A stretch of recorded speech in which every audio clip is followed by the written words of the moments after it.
Hey guys, it's Chad Larson with MLD Wealth. This is Money Matters for August 2023.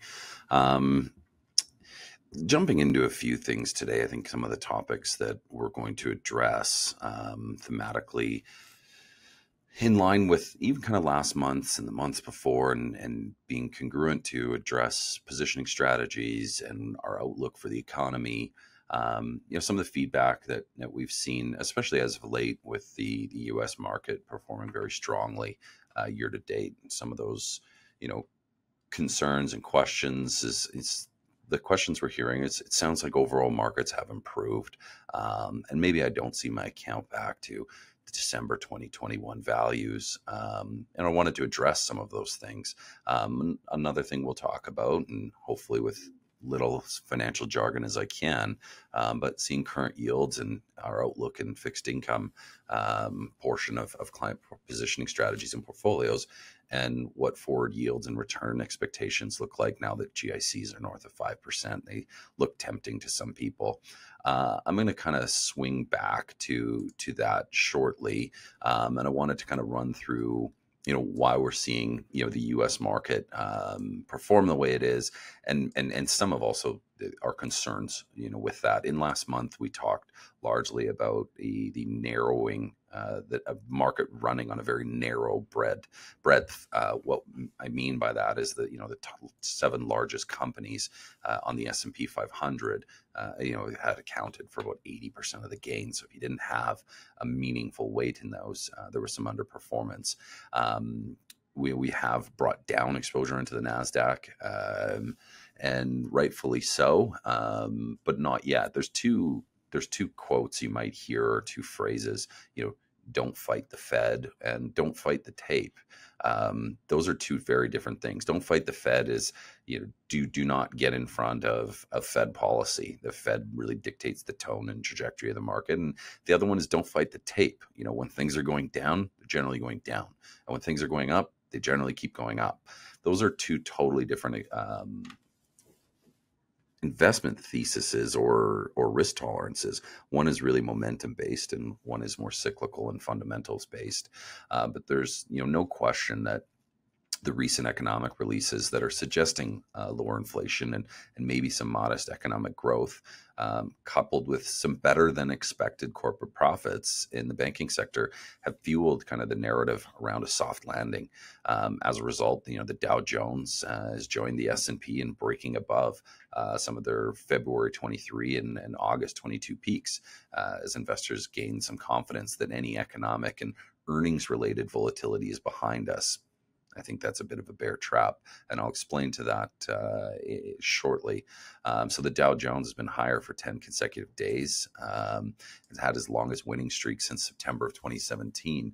For reference, that 2017 instance led to a brief pause in the upside, followed by an accelerated ramp in higher that was wiped out in 2018 as rates finally impacted the economy and market. We've been talking for months that it takes time for higher interest rates to translate and push down economic activity. So in that battle of don't fight the Fed and don't fight the tape is clearly winning. And given that one mega cap technology stock was recently bigger than the entire Russell 2000. Apple's market cap, I can pull it up here. It was briefly over $3 trillion. To put that in perspective, Apple's market cap is larger than the entire Canadian stock market. Every bank, any pipeline company, every real estate, everything, every energy company combined. But what that is interesting and why that's important. It doesn't, even the Russell, as another quote is, there's some hustle in the Russell. The Russell 2000 is largely growthier names, small cap names. It doesn't take a lot to lift the underperforming areas like small cap and banks that have recently caught a bit of a bid. The market has been broadening out but not on improved earnings, on literally earnings not being as bad as they could be. That is not a bullish sentiment where we feel a high degree of confidence of deploying aggressively into small cap stocks. But ultimately, you have to believe that to keep up that bid, there needs to be an improved outlook for earnings. A rebound in earnings historically comes from a reduction in rates and an improvement in the outlook for money, profit margins, and earnings. I'm going to set the case as to why we don't really see that happening. So a look at big earnings revisions. Thus far, the entire move in the S&P has been driven by valuation expansion on the expectations that lower inflation should allow for lower interest rates, which has yet to materialize. Even on further improvement in inflation, we're not sure how to get accelerated growth when one, the economy is already at full employment, two, rising interest rates, three, a Fed is likely to stay higher for longer, and four, lending standards remain very tight. So even assuming a soft landing scenario, what is going to provide the catalyst for the next leg of a broad economic growth that will lift earnings? We don't see that yet. Talking back to the Russell, the hustle of the Russell has now joined what they're calling the wow for the Dow.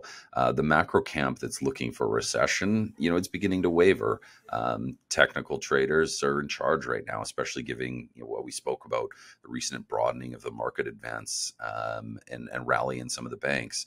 That strategy that we've kind of been implemented last month, being light and tight, was designed not to bet on the downside of the market, but to carry a little bit of extra cash and maintain a slightly defensive posture to be prepared for a more meaningful drawdown if and when investors begin to price in a higher likelihood of recession. That has obviously been too cautious, and to be early is still wrong. But just for now, one of the challenges we talked about earnings, like at the end of the day, our job is not to trade on momentum and sentiment, but to largely invest capital in the pursuit of capital preservation and growth, modest growth over market cycles. So stocks going up when, quite frankly, 2023 earnings per share estimates have been being revised down. So we have equities in the US going up while the management, CEOs, and companies are guiding the market down. So sector by sector,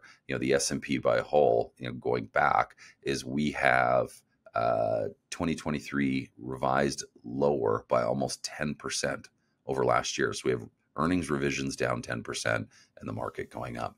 Still have some concerns over very top heavy S&P. The top 10 stocks make up over 32% of the S&P. This is the highest since the early 70s. You've got a small amount of companies as Tesla and Alphabet and Microsoft and et cetera. But in that, it doesn't take a lot. Well, money maybe starts to move off from some of those trades. And while everyone's pretty excited, the market's going up, I'm going to kind of end with a bit of a punchline at the end. Is everything's relative from perspective. As of yesterday, I tried to film this yesterday, but I just got too busy. The market was very tough yesterday. If you were invested in the NASDAQ, the stocks, they got hammered after historic U.S. credit rating downgrade. The Dow fell by 230 points on midday trading as investor sentiment continued to be weighed down. Fitch downgraded U.S. long-term debt. The S&P was down by 1.3%. The NASDAQ dropped by over 2.4%. And the 10-year Treasury reached its highest yield we've seen this year. So tech stocks led the downward spiral, such as titans like Amazon, Microsoft, Tesla, NVIDIA, and Meta were down well over 2%. And the end of a robust earnings season is also underway. So Fitch downgraded its U.S. debt on Tuesday from the highest AAA rating to AA+, citing a steady deterioration in standards of governance. If this were a company, you'd be very concerned. Wall Street parsed the impact that downgraded, with three major indexes all down by mid-morning, and global stocks also fell Wednesday. Japan had its worst day of the year. And this downgrade comes after lawmakers negotiated up to the last minute on debt ceiling earlier this year, risking the nation's first default. The economy is in tough shape.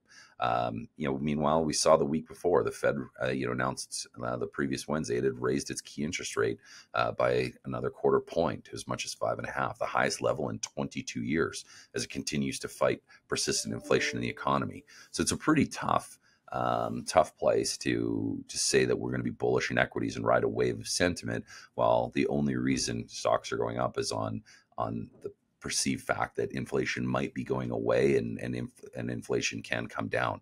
I want to kind of talk to a gentleman named Dave Rosenberg, a famed macro forecaster. This information is all publicly available, but he is in time throughout his career, made recession calls, and that he's made a recession call earlier this year, that has the haters out in full force, and he's been there before. So the talk of this soft landing, it has emboldened some, as the Nasdaq has surged this year, but the and we echo these. There are reasons to be wary overvalued U.S. equities.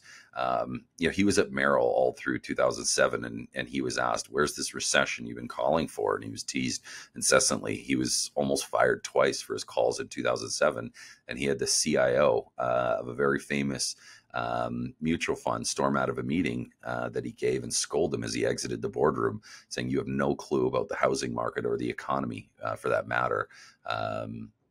He had the head of a fixed income sales desk physically throw his presentation package at him at an internal meeting and tell him in front of 30 people that he was the worst Fed watcher he ever saw.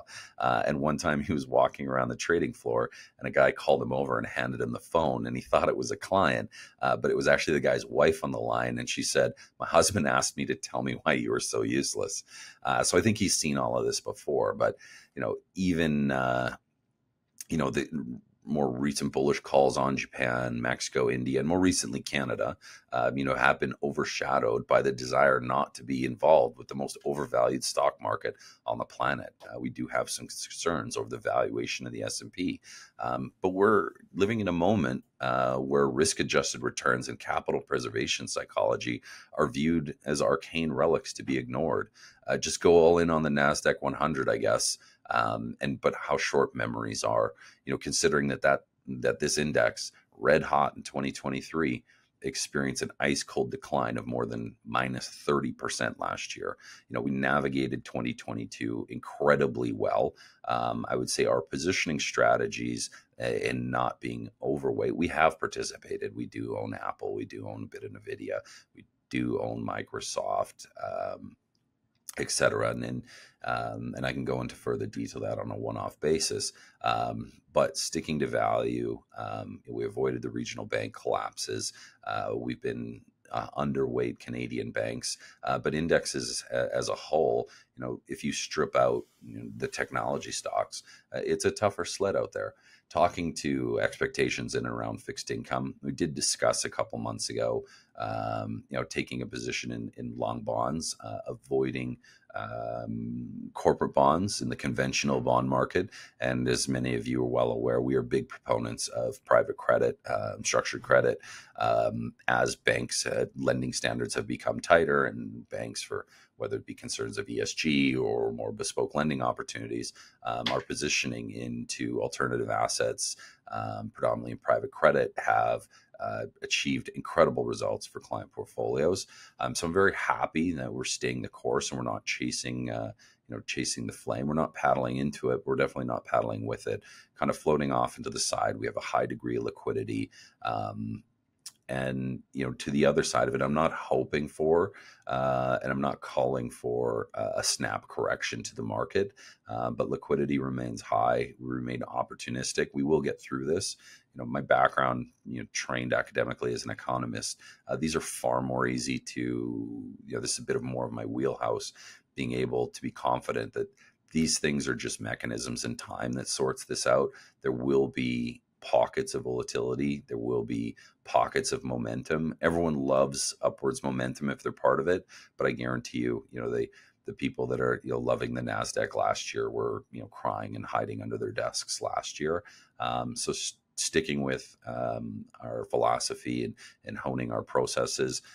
Very close. It should have been today, but very close to introducing and announcing a very exciting partnership that MLD has undertaken over the last 6 months that has now been formalized and implemented to complement and enhance our risk analytics and investment selection processes, and have a number of things in the works that we're really excited about. So I can't wait to discuss more of that with you.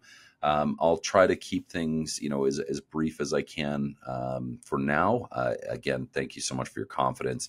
If there are any other topics you want me to address, if there's any feedback or commentary that you'd like to have on a one-off basis, feel free to call myself or any member of the team. I'll do my best to host some of the information in print format as well. But you can see this in video, you can see this on the podcast.